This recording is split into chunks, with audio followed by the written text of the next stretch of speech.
Hi, how's it in the name of Christ? It's Garabo. Yeah, it's me. I hope you're good. I hope you're peachy. I hope you're Stella. And I hope you're in a neat little bunch. Yeah, it is what it is.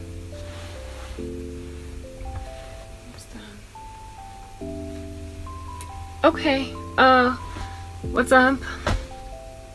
It's the 27th of December 2023. Hello, it is a Wednesday.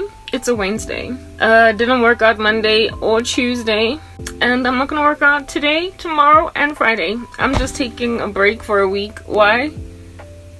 I'm just overcome by a lazy bone because of the holiday season. So we'll see what the Malva pudding does to my body. We're just gonna have to watch it do a thing. Yeah, because at this point I don't care. My biggest desire is to see this fade, but I think it's fading. Whatever.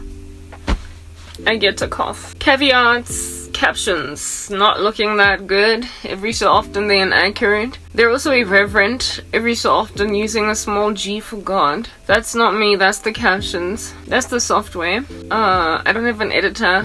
And so we just keep them there looking like that. Whatever. And then next thing, what's the next thing? Whatever, y'all, like, ish, as in, that's it. That's it. Yeah, makeup. I'm not wearing makeup. I don't know. I'm outgrowing the app for makeup. So, looks like I'm going back to my good old-fashioned days of makeupless videos. Hi guys, we'll see. Maybe when I'm feeling better, I'll bring back the makeup. The makeup is like a lost lover. I might bring it back. Just like men in the occult are always doing that. I'm exhausted. Let me tell you what horrific vision I had last night. Wasn't long. Relax. You don't need to clicker yourself and stand at the edge of your seat to hear. It's just really quite brief. So when I am, so every so often I listen to like Christian content, right? Quite a lot actually, not every so often. I listen to Christian content. I try like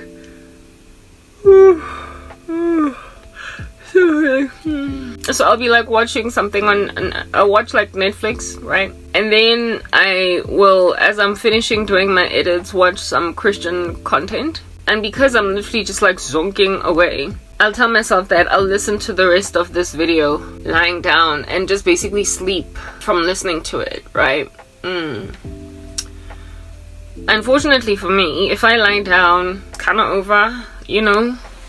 You can totally just dream on. I'm not coming back. Yeah, I've tried. It hasn't worked. It has eluded me. That whole lying down while listening to a sermon thing eluded me. So if I want to listen to someone give either a sermon or understanding as to what's going on in the world, I gotta be staying up. Otherwise I can just dream on about staying awake. But I'm nonetheless naive enough to sometimes try. You know what I mean?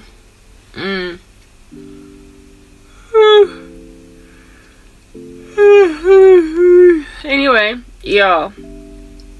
Brain freeze. And there isn't even any ice cream in the room. But there is ice cream in the fridge. Maybe I should grab ice cream. Absolutely not. Not before eating dinner. Like, just because we're on a hiatus from working out doesn't mean we just need to like let go entirely, come back looking like a tire.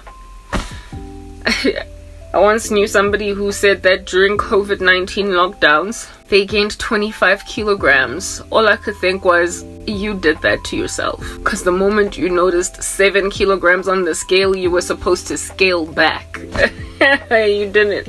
How do you go past 7 kilograms? Like, yeah, 7 is the optimal number. Even God made that clear. So once you've gained 7 kilos, that's when you need to stop eating Malva. That's when you need to cut on sugar. That's when you need to do 1 extra squat. Like, how you gonna let yourself gain 25 kilograms? Like, how does that even... Anyway, whatever. She did that. And I'm not even scared to highlight this as an issue for that chick because she betrayed me. So, obvious. She's the kind of person to let things go, including Jesus. So she let herself go because she let Christ go. 25 whole big ones without having an illness. You're not a diabetic, you You're not bound to a hospital bed because of a disease. You're just walking around your house getting 25 kilograms bigger. Just do you, girl.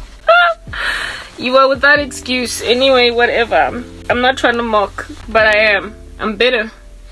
I am bitter. Please, like, let's just put that out there. Everybody just keeps betraying me, so I'm gonna be below the belt sometimes. Like, yeah, just kind of mock you for gaining 25k. Like, please put that in a converter if you're from some other country and figure out how many pounds that is. Like, somebody done gained that during COVID. Girl, you should have stopped at 7 kilos. I'm just saying. Anyway, I guess let's just hope not to get to 7 kilos in weight gain, given that I'm just suffering like this. Anyway, whatever. Let's hope not to gain 25k. Because I've been eating so much dessert, it's not even funny. It's like I want to finish it so I can be at peace to not finish it. It's like it's there. We don't want it going off now, do we? So we're gonna gobble it, right? I'm sorry, have I lost you? It doesn't matter because my audience is in the tribulation and they go right out every word. Nobody cares. Let's go back to the point, okay? I forgot it. Oh goodness, like Lord.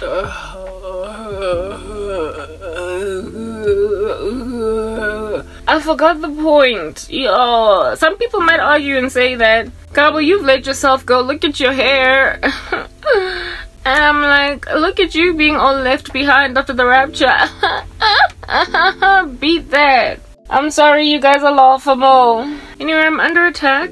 As you can see, this is what attack looks like. What was I talking about?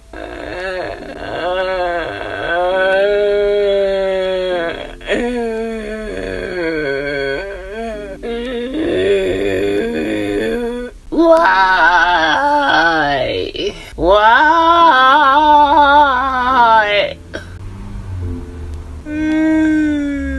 Why?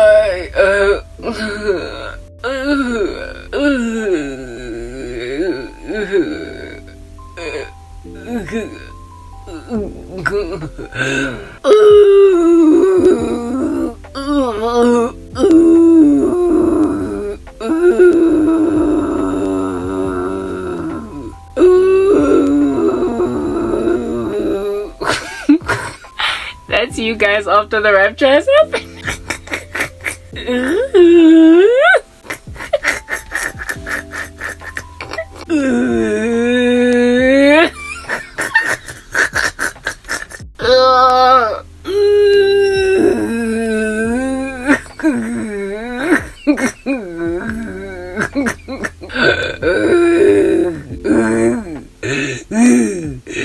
Why me?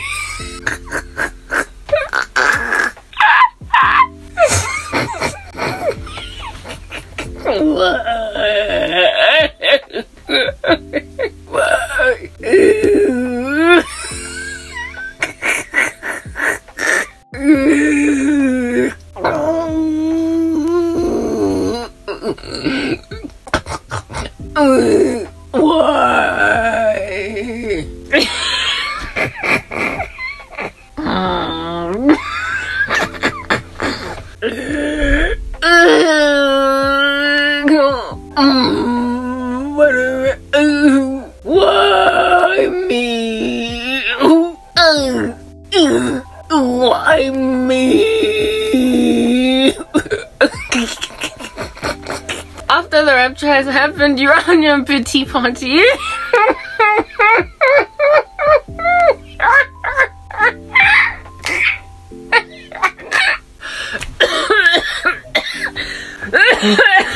I'm sorry.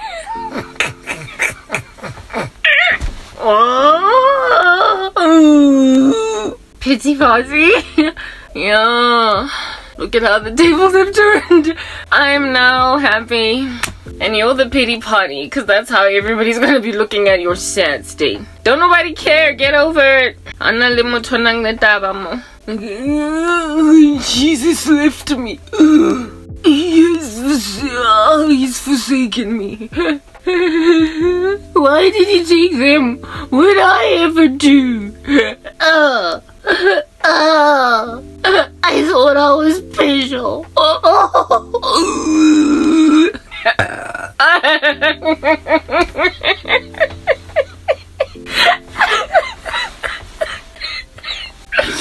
Why? Oh goodness, I need to get back to the point.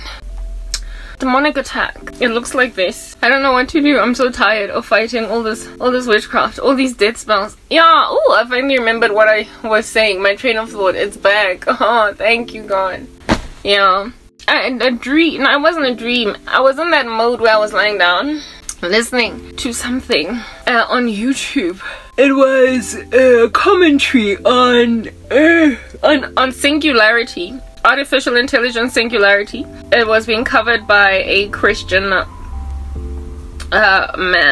It was Tom Hughes and Pete Garcia. Yeah, they were talking about singularity, about artificial intelligence, about America de-dollarizing. No, not America, sorry, the fall of the dollar and the rise of the antichrist system, something like that. And I was listening with concentration when I was busy doing my edits, and then my head was like, ugh, right? And then I laid down, telling myself that there's only like 15 minutes left to listen, so I'll just listen to the rest of it and then retire, basically, you know, like sleep. And that's when I get, you know, lots and lots of understanding. Like when I'm in that mode, I already spoke about it the other day, in the mode between sleep and being awake. What?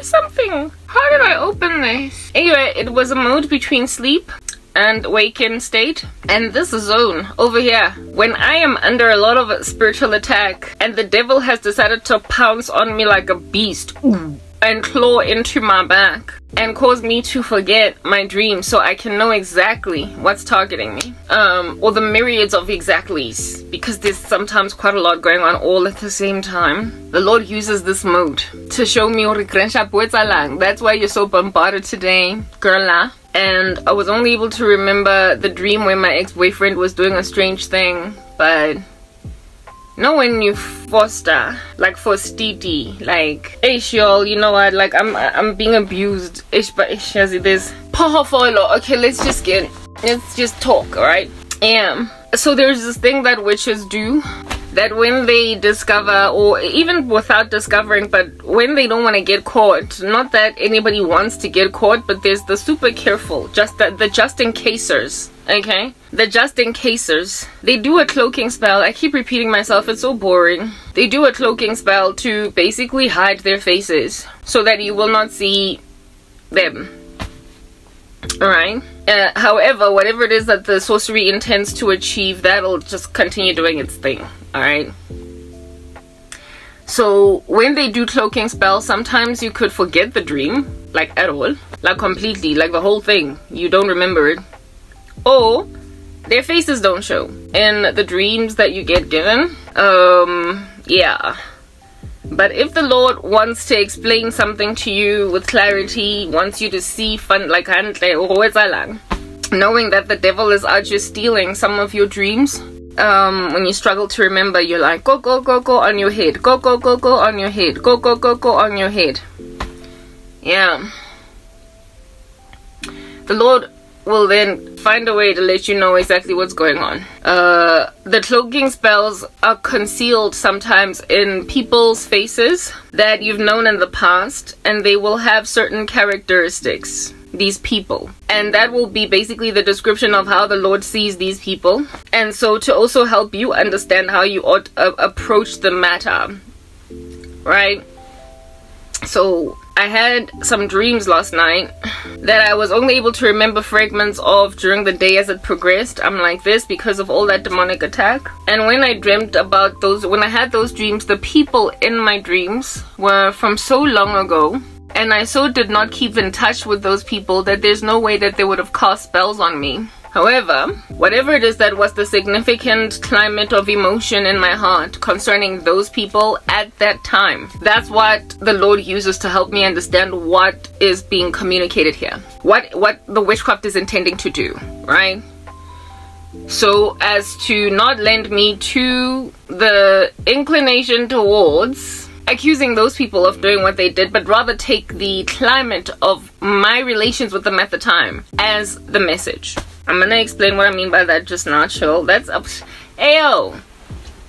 People listening to me right now in the tribulation, so I don't even know why I'm trying to get people to like bear with me or whatever, because at that stage everybody will hang on to every word and listen 10 times just to get the point. Anyway, listen, there's not going to be the luxury anymore of being like, no, I'm just going to scroll past this YouTube channel. Why? Because so many people that you will have preferred listening to are still going to be chilling with you. I told you guys that you are going to be forced to listen to Garabo now because she's gone, and the only one that's gone in your whole ecosystem, everyone that you've ever known, is still hanging out with you. So you gonna hate their YouTube channels, and you are going to be forced to consume the content of people you couldn't stand because they're the only ones that left. So I don't got to beg nobody now. Anyway, let's just get straight to the point. That dream that I had, that I only saw like fragments of it, and I didn't talk about it yesterday. I only saw very vividly the one with my ex-boyfriend. That's why I rapped on about him yesterday. Yeah, well, the one that I had last night, the one that I couldn't remember properly,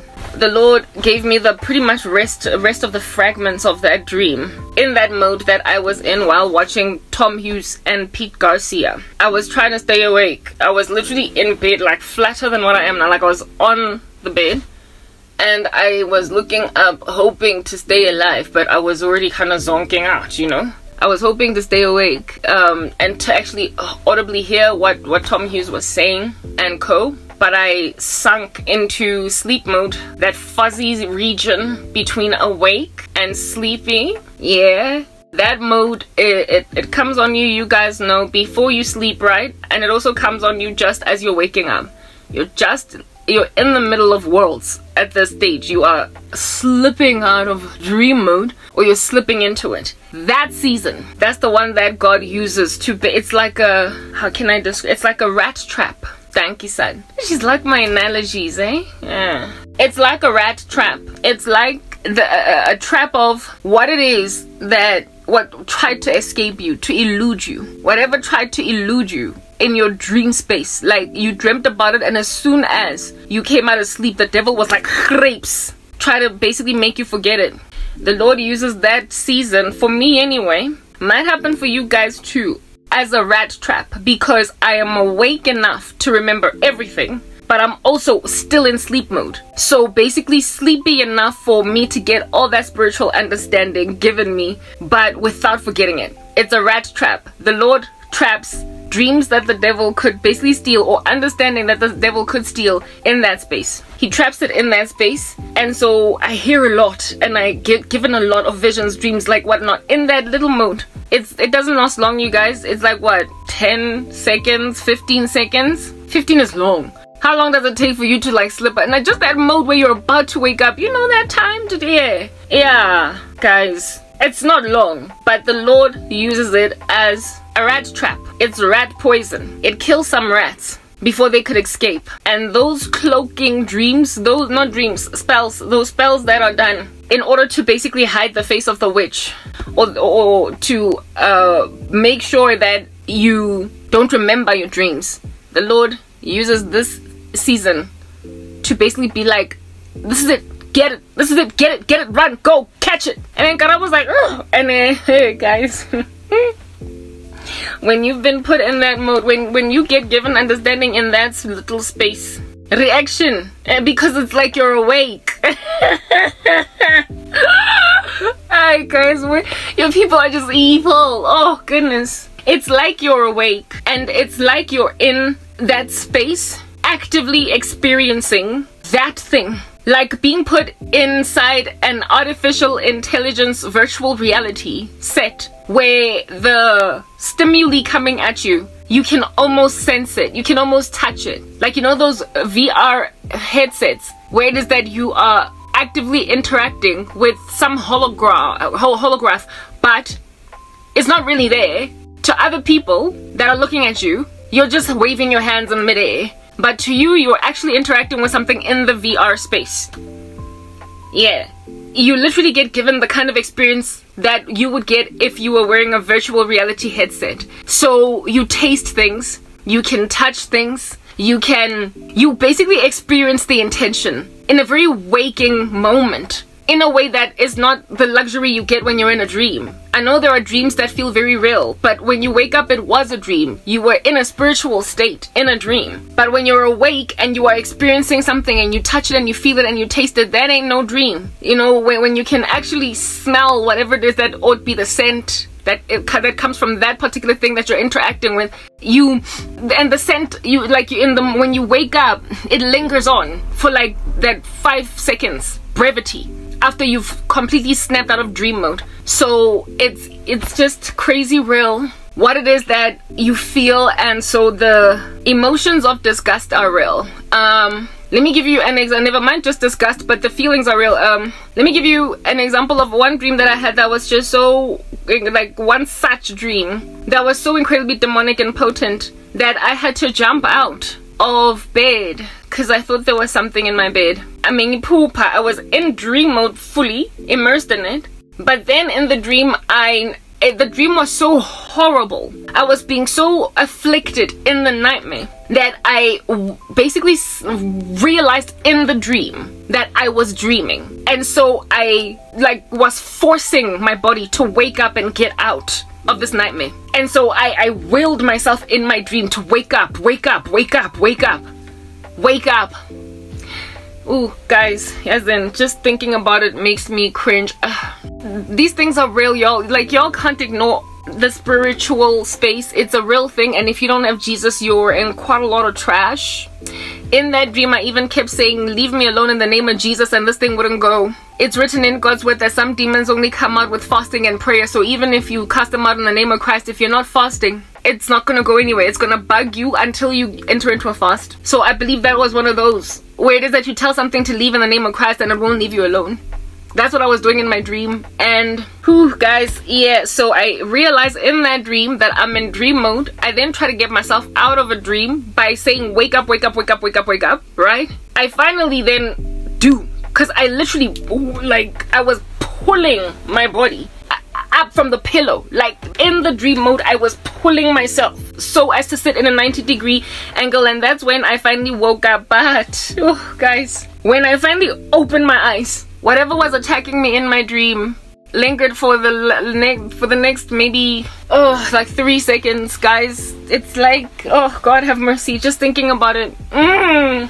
Like, I felt like a clawed hand was messing with my neck here at the back. It was just crawling on my neck at the back, and it did that for like 3 seconds, and I was like,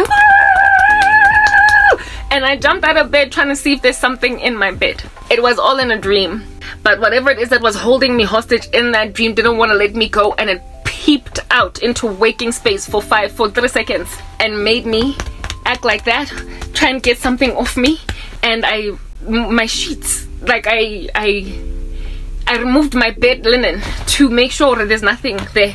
Lento Lena, it crawled up and down on my neck for 3 seconds after I woke up. That's how sentient that waking up space and dream space is. It is so incredibly sentient that you feel whatever it is in the vision space, the spirit space, the dream space, you feel it in waking space. But like I said, it's brief. It lasts 3 seconds. 5 seconds is long. It doesn't last very long, but it stays on you for that brief season.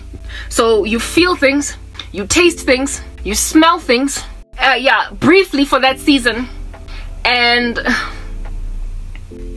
those smells and those tastes are, it's like God is telling you what that thing feels and tastes like. What, yeah, so that you can have the right level of disgust if that's what needs to happen. Embark on the right level of avoidance if that's what's necessary. God is very full of protection to basically just avoidance. Okay, you don't, when you are dealing with Freddy Krueger, run to him, do you? No, you run from Freddy. Okay, guys? Yeah, the Lord enables us to run from Freddy that way, because he not only helps you feel the scales on Freddy's hand, but his sharp claws and also his halitosis. You smell the breath of Freddy Krueger, and so you avoid it. And when in waking space a scent of that nature comes up, it becomes a cue, a reminder cue of something else that you saw, and it can bring to your memory the dream that you had. Something of that nature happened last night while I was trying to finish listening to Tom Hughes and Pete Garcia,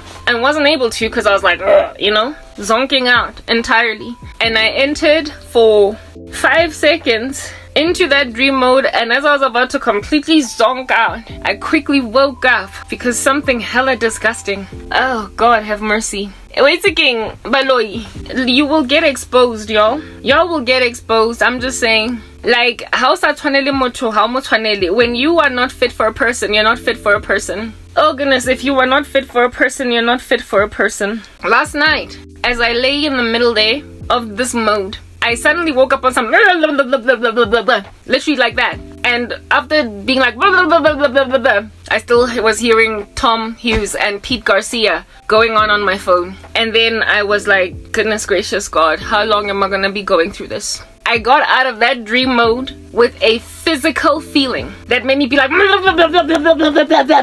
because I was suddenly thrust into a dream slash vision in that little small space of dazed outness, of dizziness, of me tongue wrestling, essentially. It's, oh goodness, with this, oh God have mercy. God have mercy. With this guy, oh Lord have mercy, from the US, you know, a magician's top hat. For years now, pretty much ever since the beginning of my spiritual gift, I've been getting shown a particular kind of male presence that must be avoided. It is always very sexually perverse. It is incredibly coercive, and it feels very much like a generational curse that pursues women in my family very forcibly, but in a way that doesn't show. And it's always wearing clothes like those of men in the 50s, 40s, you know, like deep bikey, brown, lots of brown, and you know, non-fitted suits that with like strong collars that are big, like basically a suit that, you know, man, it kind of hangs off. You know how grandfathers, they used to dress, their suits were just big. I don't know, they never wore fitted suits for whatever reason. So it started in that time, and there's always a top hat, like it dopes. This entity is always dressed like my grandfather, essentially, and it's got, like I said, a dops, and that whole outfit, it's always brown, brownish types outfits, but sometimes it can be all black, the outfit. The entity behind that particular spirit is tall, however, and skinny. It's tall and skinny, but men who are basically fashioned in its image are their own size, but they dress like the entity. And the entity is, like I said, this tall, skinny, like an entity that's always dressed in a black suit with a bow tie and a top hat. And the men, like I said, who spurn from that entity are in their own size in waking life. And however, the outfits are not black, they are just like brown, like whatever it is that you would find those suits naturally being in waking life, those colors. But there's always a top hat, and that like I always know that is that perverse coercive spirit, and it wants to marry me because it's been successfully marrying women in my family for years. Women in my family always marry very little men, and by little I mean little in every respect. Like they are bigger than their men in the worst way. Sometimes financially, but not always. In fact, yeah, yes. In fact, why am I using a euphemism? Why am I trying to belittle what I see? Our men, we grow. We might meet them barely financially stronger than us, but we always zoom past them. So they barely ever are able to provide. That's the first thing. And they are these namby-pamby children that you must always follow around because they just don't know what under heaven they need to do to live. We then take them on board, much like Oedipus's mom being with her son Oedipus. We raise them as children, trying to make them men, and in that process find ourselves exorbitantly frustrated by these men to a point of leaving now. And when we leave, they hold us hostage with darkness because they will never find anything better. So after women in my family get divorced, They literally never marry again. And not that remarriage is okay, but for secular folk, people who don't believe in Christ and so therefore aren't convicted by his laws, just remarry. These women get divorced young enough to remarry and are often beautiful enough too. My mom, for instance, was only 32 or 31 when she got divorced from my dad. Yeah, they tend to still be viable, beautiful, and therefore marriable still. However, after they divorce these men, they run into what is the tantamount or equivalent of bad luck in romance, where they are inevitably almost always thrust into relationships with married men. Like, they become first wives, right? And then later on mistresses. Like clockwork, it's how it works with women in my family. Like clockwork. Like clockwork. Literally like clockwork. First they are wives, and then they get divorced, and then they become mistresses. And the men that they are mistresses to tend to be more powerful than their ex-husbands. They tend to have a little bit more clout in society. They're a lot more reasonable, a lot more, what do you call this? Like rational. They are responsible. Whatever responsible means, because if you're cheating on your wife, you're not responsible. But basically, they make for better men in the women in my family's lives than what it is that basically the baby daddies and ex-husbands were. And that's what makes these women linger on them. They are manlier men than their ex-husbands were. And it's been a trap in my family for a minute, like generations, I would go so far as to say that. And it's literally pursuing me. And it's been pursuing me since I was in my 20s. It's been pursuing me since I was really young. That's why last night I had a dream of basically getting a divorce from my ex-boyfriend. The same one that I lamented about. Pipsqueak. That's the inevitability of women in my family. First, they marry when they are at the height of their youth, in their prime, pipsqueak men that are very frustrating, that these women take on board as projects. Like they panel beat them into shape. Like a written off car in a scrapyard and make it move. They imagine that they can buy parts and all different kinds of things and make this man what it is that they need. And they imagine as women that insofar as they can have, they will have been that for these men. These men will forever be indebted to them. They will forever be grateful for how, if it wasn't for my wife, I wouldn't have gotten where I got. I wouldn't have become the man that I became. And so once he has made his millions, because she saw potential in him, she's then going to be the pampered wife. That's always the dumb ideology chilling in the minds of women in my family. They see potential in deadbeats. Deadbeats, do you understand? That never get their act together. And however, they romanticize things so much. So women in my family essentially can say, like, have settled, and they've had a history of being with men that, like I said, had less than them. Sometimes they didn't drive. My ex-boyfriend, I taught how to drive. They just did not have that which a lot of men tend to get nowhere with other women when they lack it. And yet we gave these shoddy deadbeats a chance and allowed ourselves to be dragged in socioeconomic situations that were, what's the word that I'm looking for, uncharacteristic of what it is that even we grew up in. So your mom and dad gave you a home where in your bedroom you had like your own bathroom. It was an ensuite bedroom. But you're prepared to downsize yourself for a man who does not know that kind of life, because the two of y'all apparently are going to build stuff together. And in the relationship, they keep trying to build them up to the level where they ought to get. And these men are slow like a tortoise, a snail, a turtle. Pick your animal, a sloth. They are slow and very exasperating. And so by the time divorces happen or breakups, they are messy, because this woman has been reduced to a bickering fool that is contentious, that just can't get this man to do what she wants him to do. And this guy is fed up of listening to her because he doesn't want to move his buttock. It's written in God's word that a sloth is so lazy that he will not even bring food to his mouth to eat after putting his hand in a plate to grab it. These men are that slothful thing. They are so lazy that you will, like, these women in my family, including myself, I've had a history of this.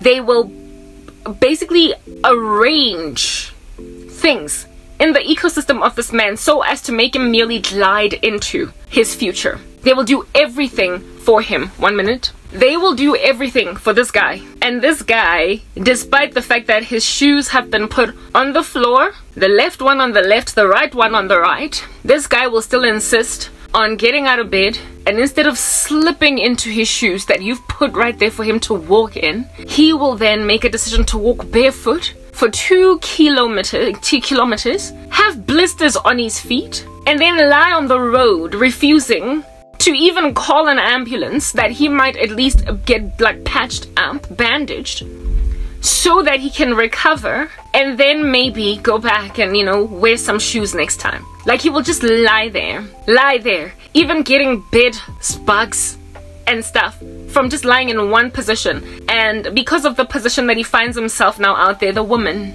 will then be the one to rock up with a first aid kit and bandage his soles, his feet, and grab a wheelbarrow and carry a man and put him in a wheelbarrow and then wheelbarrow him home, nurse him in bed while he recovers, and then this time around puts arrows on furniture to show him what direction to walk to find the shoes that he might walk into, and then be there to monitor this time around that he actually walks in his shoes. And then this guy will still insist on walking a kilometer barefoot again.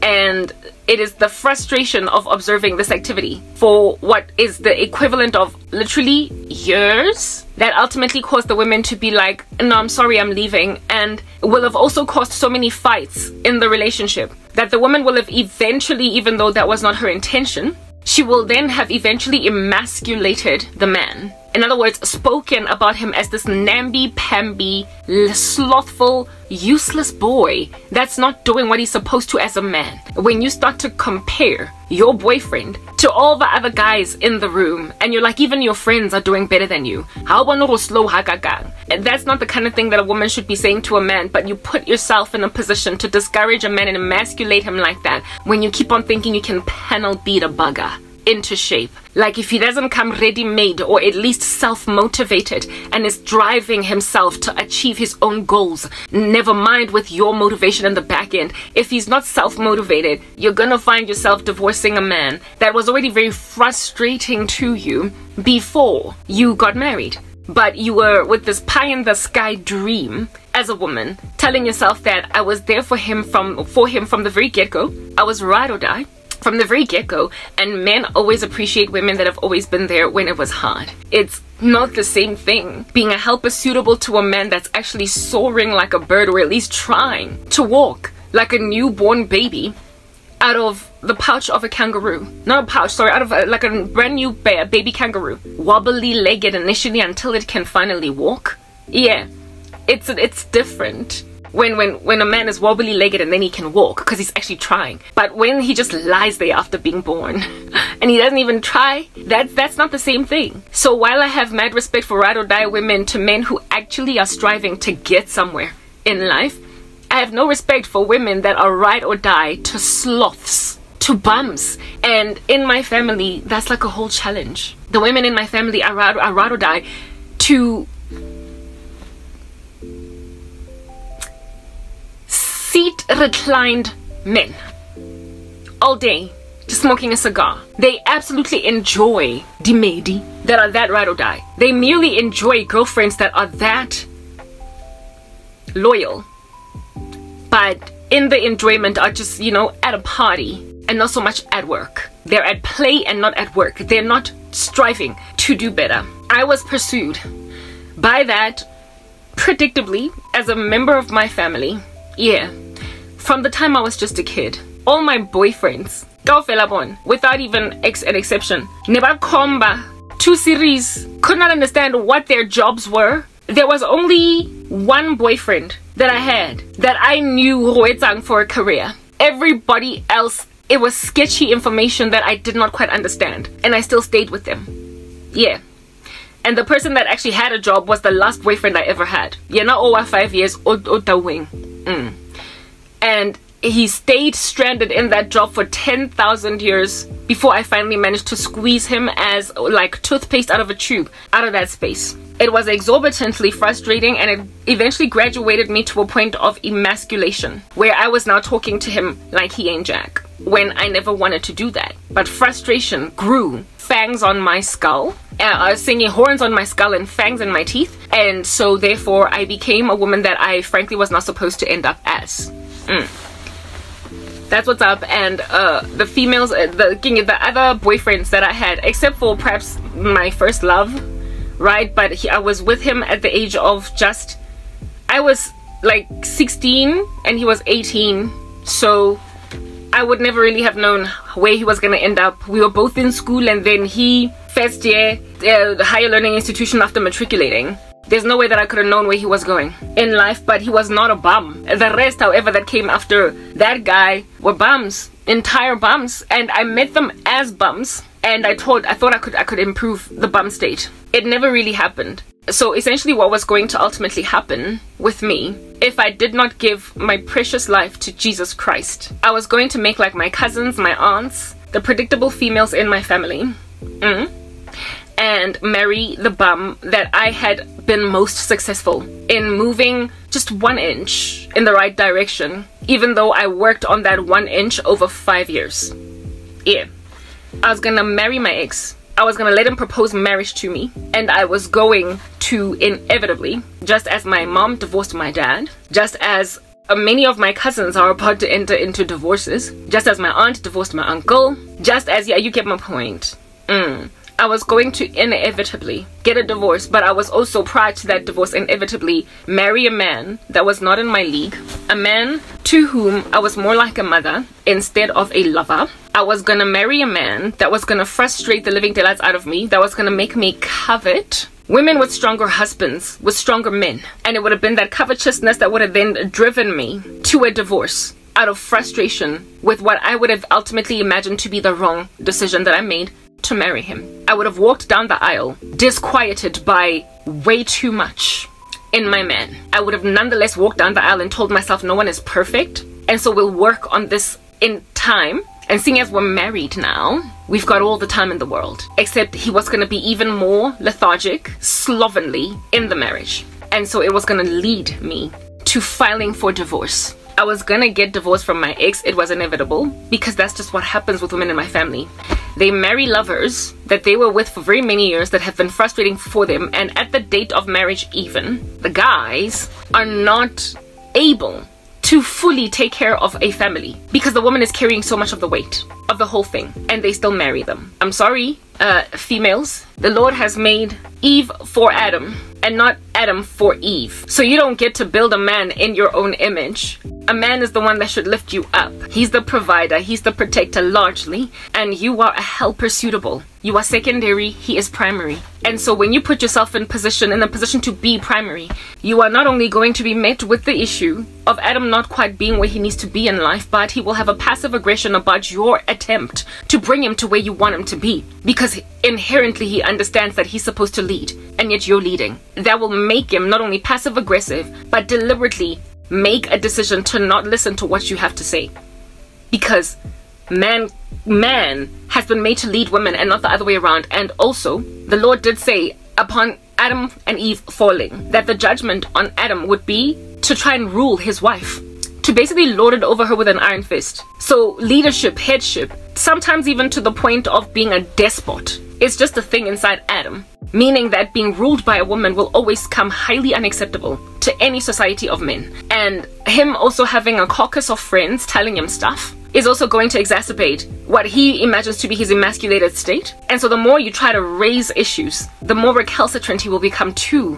your voice of reason. So unless you find them ready-made, women, I can't say that enough, you're wasting time. Do not put yourself at the threshing floor of a man that is too lowly for you. Do not put yourself at the threshing floor of a man who is not self-motivated above your voice, because if at all he does not feel just aided along by your presence, but rather pushed by your presence or coerced by your presence, thrust forward by your presence, he will ultimately resist that.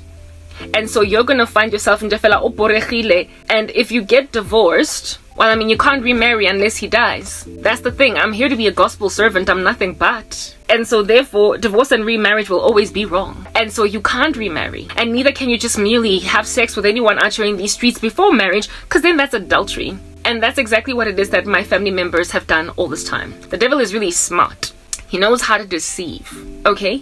He knows how to get an otherwise good girl by the standards of this world to be an otherwise typically bad girl again by the standards of this world. He knows how to go and grab a wife and make her a mistress.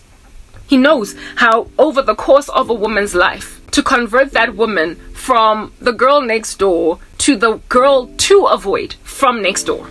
He's really good. We must give him a round of applause, this Lucifer, because he's literally got us wrapped around his finger. Did you have to let it linger? Did you have to? Did you have to? Did you have to let him linger?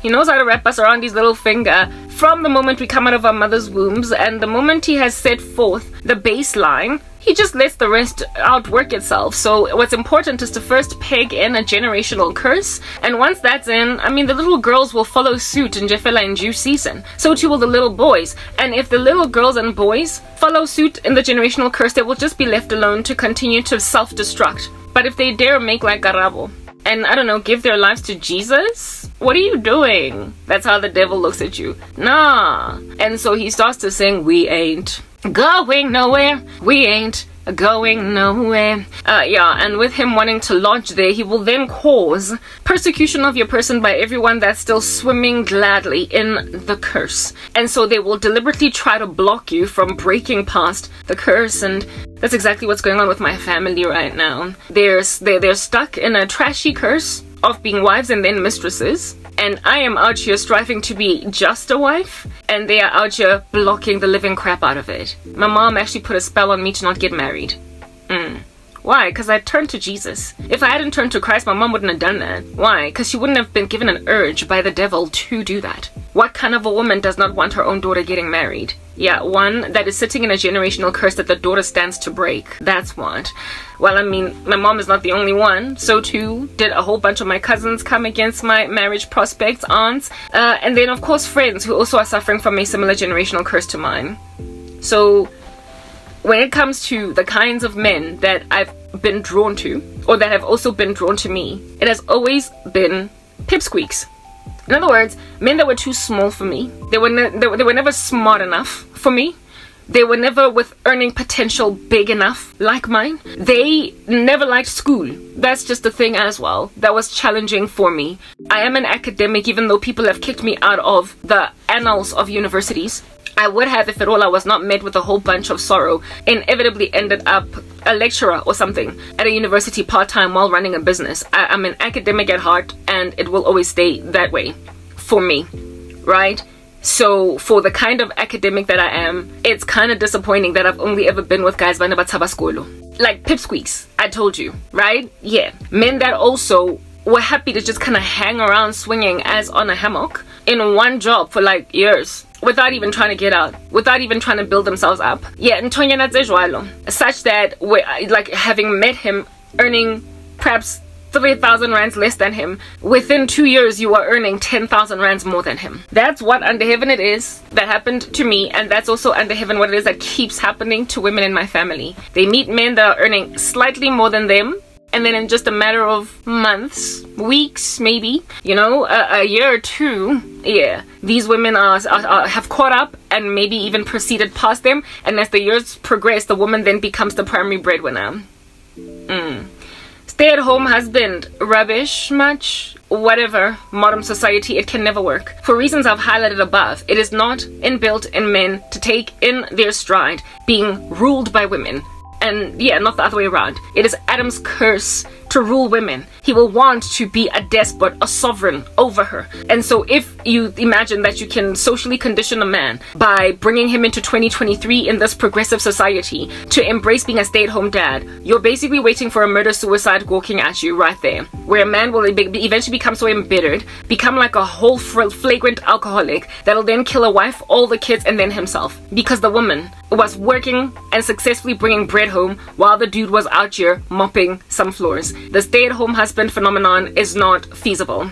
It is not workable. And while some people don't end up murdering their wives, there will always be a passive aggression. And on top of that, the larger majority of the earth involved in that situation ends up in tragedy. It's that basic. There are way too many stories that we can all go back to read of this nature for us to continue to easily, lackadaisically swinging on a hammock, embrace in our stride such couplings as those, while so many women are dropping dead, while gender-based violence is increasing at such an astronomical rate. You need to look at all of these Oedipal households where women are like mothers to men, and so therefore men end up killing women because it is always going to be their thing, their calling, their beastly, almost animalistic anointing to rule women. And if they don't rule them, they're gonna want to do it forcibly, and so for those reasons they might just kill some mothers with their children and then themselves. I don't know how many times I can say that, but all of these explanations that I keep on reiterating on the rooftops, there would not be a necessity for me to raise them, highlight them over and over again. If at all I did not keep on getting harassed by a despot of this nature that thinks he can be with a woman so much smarter than him, a woman that has got so much more earning potential than him, a woman that is so much more learned than him, knowledgeable than him, wiser than him, a woman so much girthier than him, so much godlier, a woman that just has so much more going for herself than him, with such a clean bill of health and the slate that she has. How a man imagines so naively as he is sitting in America that he can ever one day end up with that woman and, you know, just kind of sit still and be content without driving a live round into her head and the heads of her children and then into his mouth, purely because she eventually conquered him to a point of being a beastly queen in the presence of a peasant that she insisted on marrying because he was reformed or something. Y'all need to know how to self-protect that you might not self-destruct. Self-preservation is like a whole thing at this point. You need to protect oneself, okay? And if you don't want to do that, understand, and I'm just going to keep on rapping on about the challenges I am encountered by every single day until we go home, so you can understand why the Lord burned this whole house down, decimated its entire periphery.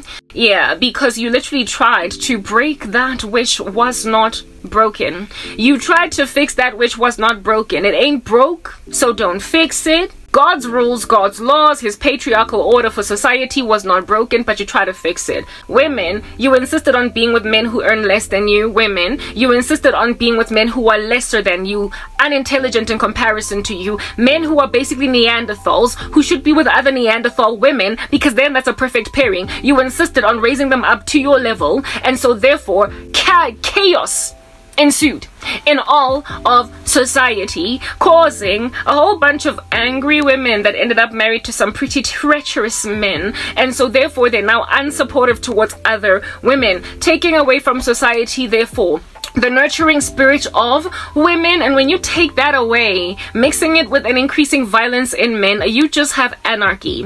And seeing as you have created anarchy on the planet, I mean, we then on that day gotta be vacuumed out, don't we? You insisted on this whole issue with Oedipus in your households. You insisted that it is okay for women to go and grab children and make them boyfriends after they get divorced from men. Yeah, like all these millennial women out here dating Gen Zs because you think it's fashionable and popular. They're still too little too young to be your husbands or your boyfriends. You don't get to rejuvenate yourself like Stella, seeing as you're trying to get your groove back with a Gen Z and then not proliferate violence against women. You must understand the order was not broken. We need older men that are wiser, like Ruth and Boaz. We are in dire need as women of stronger men, thicker in their physical girth and financially and in all other regards. If a man cannot comprehensively take care of you the way that your mom and your dad would have taken care of you, you have no business leaving your mother's and father's house to be with him.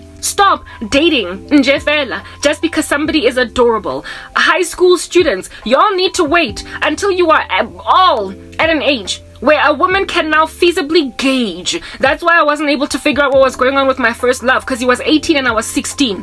Until you can feasibly gauge if this guy can take care of you, don't date. So the best time to actually start seeing if at all you can peruse the market that you might ultimately be courted is perhaps university. Perhaps, you know, a couple of years just out of university. In the run up to you gotta stay single. Is that basic? Because if you cannot gauge if a man is going to be able to take care of you, you have no business hovering around in his ecosystem, because once he has clutched you, once he has put you in his presence for even if it's just 5 seconds, he's going to feel possessive over you, entitled. And when then you start to fly like a bird version, become really big, fat, chunky, and this guy kind of stays in his littleness, yeah, he's then going to reel you in, hook you down, proper kapafa.